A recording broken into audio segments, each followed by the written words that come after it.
Alright everybody, today is August 23rd, Sunday. I already made one video today actually on Uman Rosh Hashanah. If you want to go watch it, it's on my channel. But we still have to also read Siach Sarfei Kodesh, which we read every single Sunday on this channel. It's a Breslov sefer. Sorry. Just fix my phone over here.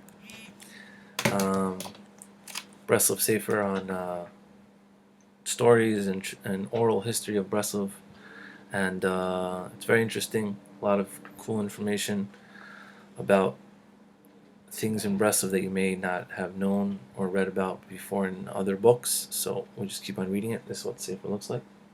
Chelik Beis we're actually reading from, and let's continue. So it says over here, we're up to Reish Yud Zayin. We already did like 8 videos on this, so we're like almost halfway through this first sefer, so check out the other videos if you want to start from the beginning.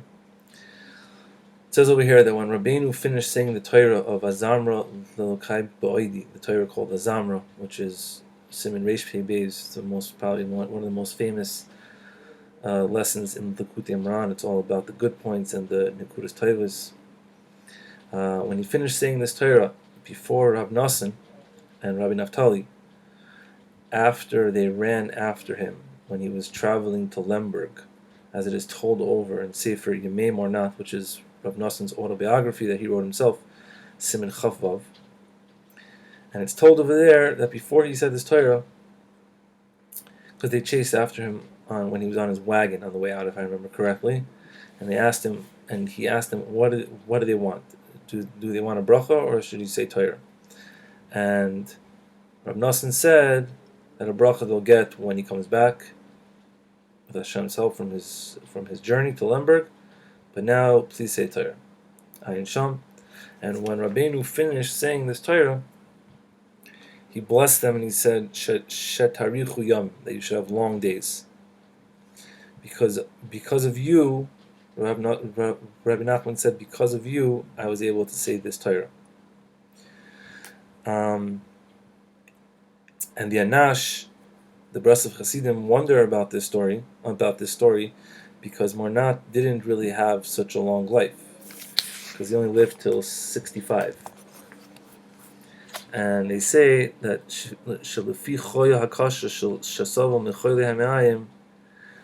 that when Rabbeinu said that he's going to have long days, it was lefi the sickness that he had. He had stomach problems, and with that sickness in those days, living till 65 years old is considered a long time.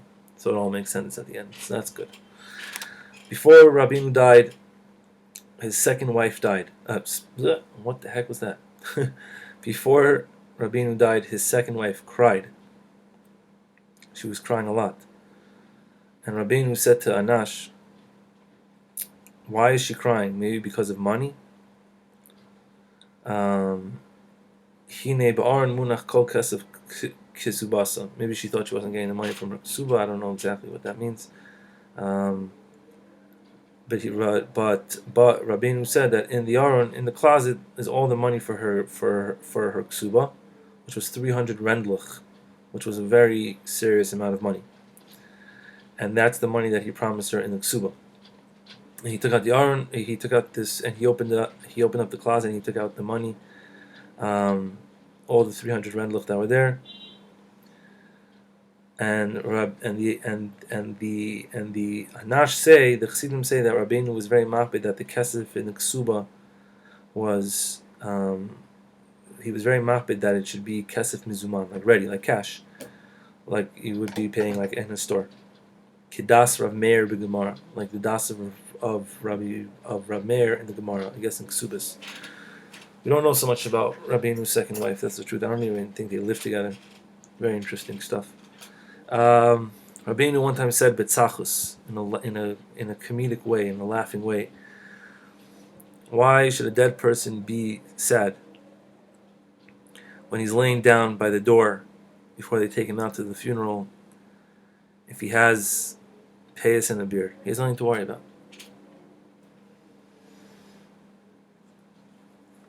Oh, okay. One time they asked Rebbe Nachman, how does one become a good Jew? a Yehudi kosher. And Rabbeinu said, Kach, hotazoi, koimer, through Limud HaTorah and Avodas HaTfilah, in pshitis and with a lot of energy, without any chachmas, through this, you'll become a kosher Jew. Like it's brought down in sefer Siach Sarfei that Rabbeinu said that there's nothing else to do except for daven, learn, and daven. And you don't need to do anything else, just keep on doing and doing and doing, and avoid Hashem, bitpimis and tmimis and pshitis, learn, daven, do a lot of mitzvahs, just keep on going. And through this, you get to all the different milas and the madregas and the hasagas.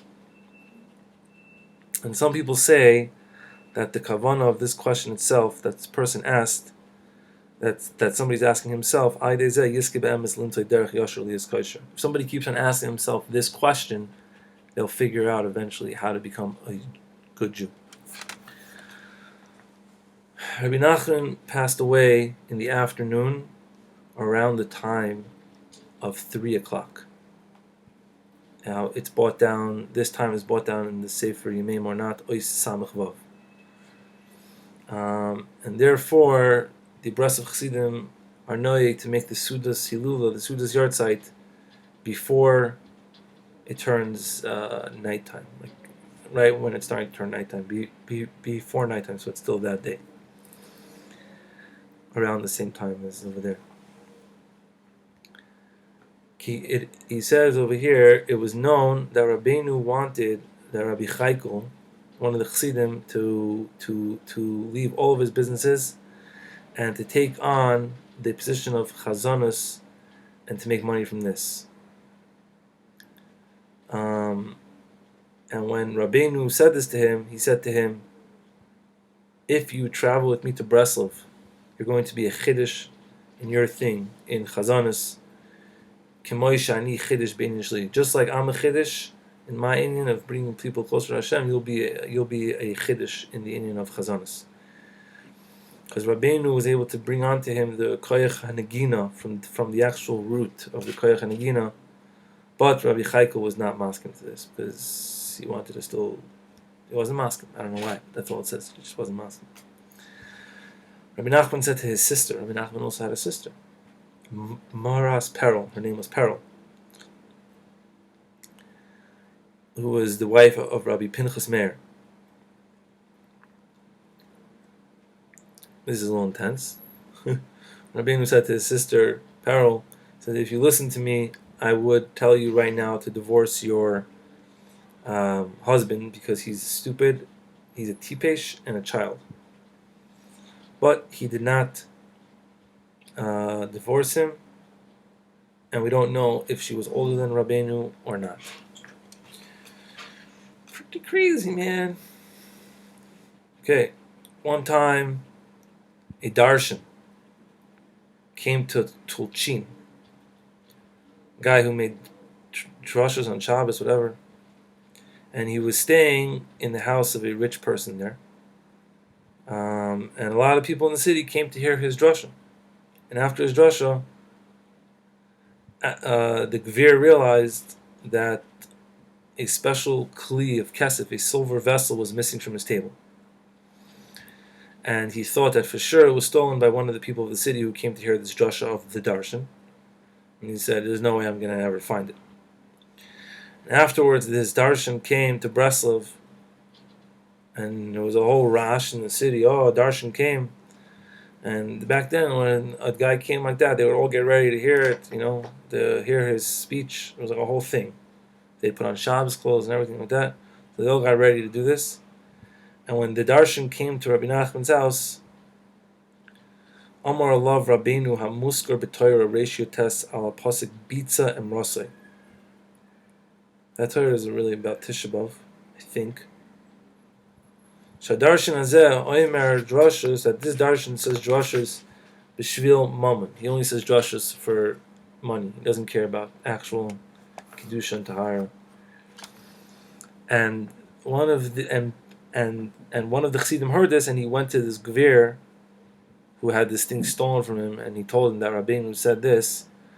And the gvir came, he checked out this Darshan's kalim, his luggages, whatever, and he found the kli that was stolen from him. So this Darshan guy was not a very good person, actually. All right, let's do a little bit more. I'm trying to keep these videos a little shorter these days so that people can, actually watch them. I'll do a few more seconds. Why not? Rabbi Yechiel Tzvi, Achiv of Rabbeinu. Rabbeinu had two brothers, Rabbi Yechiel Tzvi and Rabbi Yisrael, who we called Rabbi Yisrael. They call him Rabbi Yisrael Mace. We went through that story in a different video early on in this series. He was called. His name Rabbi Yechiel was called on their grandfather, who was Rabbi Yechiel also, who was the father of their mother Fega. Balo shel Adol shehaya mechuna b'shem hadait shel haGermani. Oh, right. The father of Adol, who was the daughter of the Baal Shem Tov, who was Fega's mother. So Rabbi Yechiel was called. He was his grandfather. He was married to Adol, who was the mother of Fega. Okay, got that. Always doing this family tree thingy over here. And he was Mechuna B'Shem Deitschel Germani. He was from Germany, because he was from Germany, so they called him the German. This name. And to Rebbe Nachman, right, he had another name. He had another brother, named Rabbi Yisrael. Upanav hayu doidim lifnei meis achikinu b'shem Rabbi Yisrael meis. V'zeh haya machmas. Oh, so they say the story over here. That's because when he was a kid, he was sick until he died. Ratz imay fegel lekever Baal Shem Tov. He said that it's the story that I said over was from a different sefer, but there's different versions of it. But the version that I told over before was that he fell off a building. He was a little kid. He used to jump around a lot, and he fell off a building, and he almost died, or he did die. And his mother Fega put him on the kever of the Baal Shem Tov, screaming and crying. And she put the baby there, and she left. And then the guy who was running the cemetery saw the baby, and he was fine. And the Baal Shem Tov revived him. Whatever, it was a whole thing. And the Baal Shem Tov came to him, and the Baal Shem Tov said, if you would have came to me without tza'akos, I would have given him a neshama tova, because since you were screaming so much, there was like a big rash in Shemayim. I didn't check which neshama I was giving him, and I gave him a neshama shel niftar. Aren't all neshamas of a niftar? I'd say that's was like, it's a big trip. So that's why he kind of looked like a niftar. Svara Imerish Rabbi Yisrael Hazeh Hoya Bechor. That he was the firstborn. Rabbeinu Nikra B'Shmel Al Shem Sava Rebbe Kodesh Rabbi Nachman of Breslov Zecher Tzadik Levracha.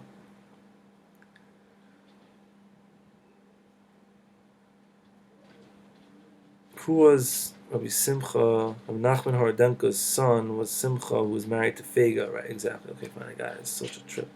So many names. When you're reading all these stories, it's a big thing.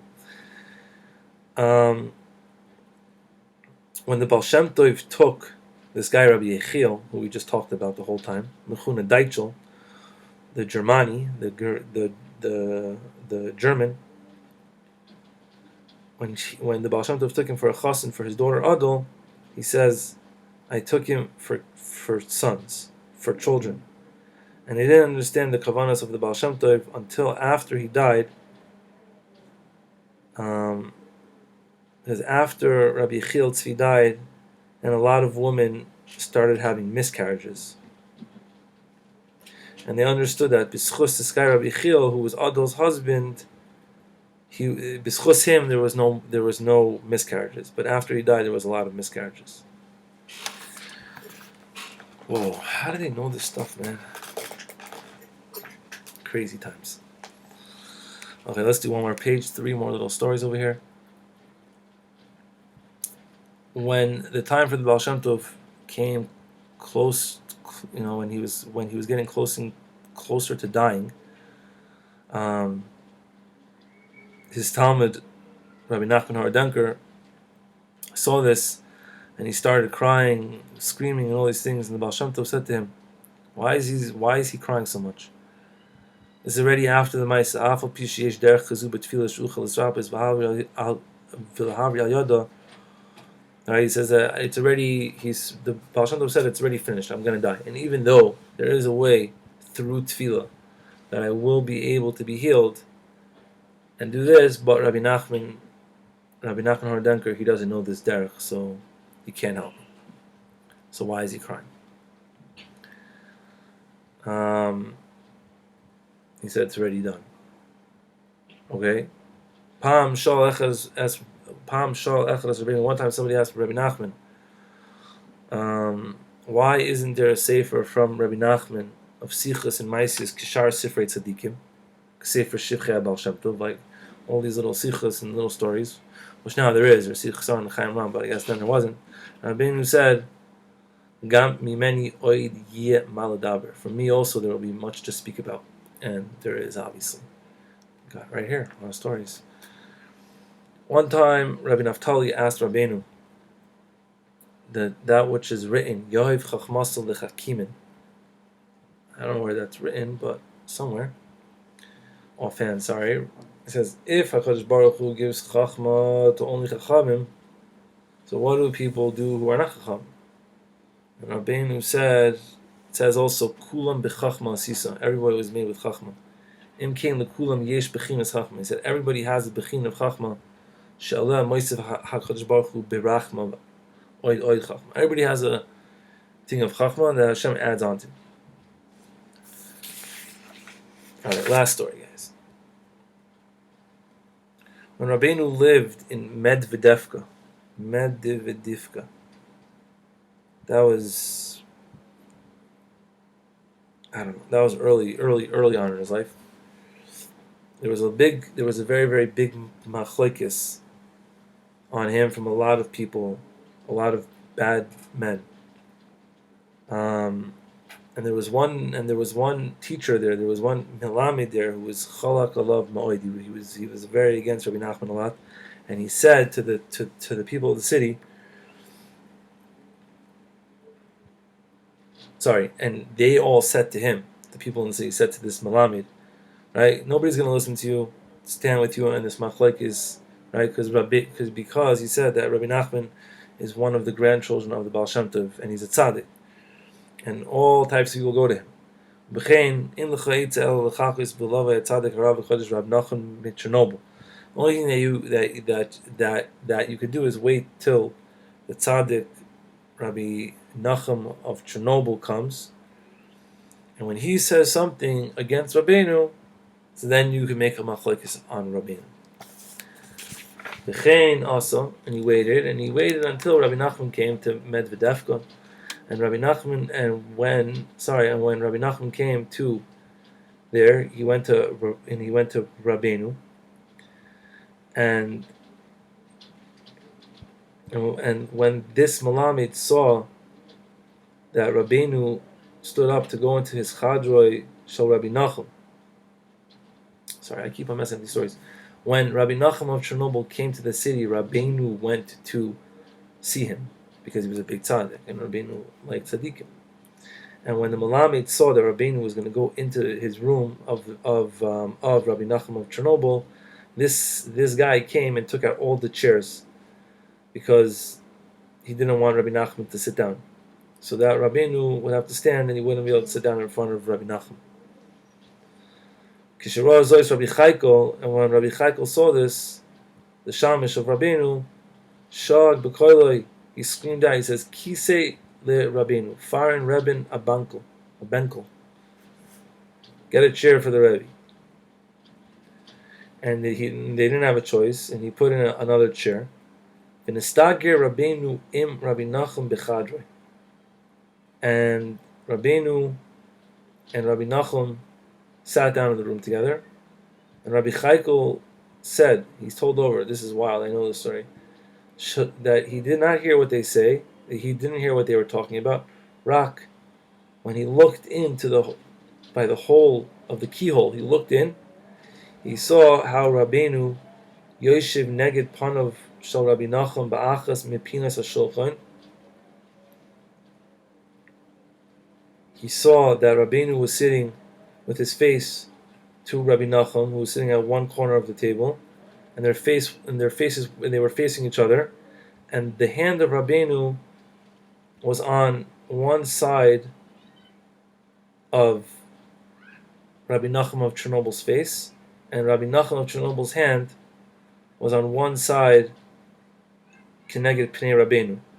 It means that they were like sitting there, and Rabbi Nachum of Chernobyl put his hand like this on Rabbeinu's face, who was sitting with his face to me, I guess, ish, in this, trying to describe it, and Rabbi Nachman had his hand like that, meaning that they were doing big avodas, and there was a lot of good energy between them. And they sat and talked the whole entire night. And after the Melamed learned about this and he saw this, he closed his mouth and he never argued against Rabbeinu ever again. And those are the stories for today. L'chaim.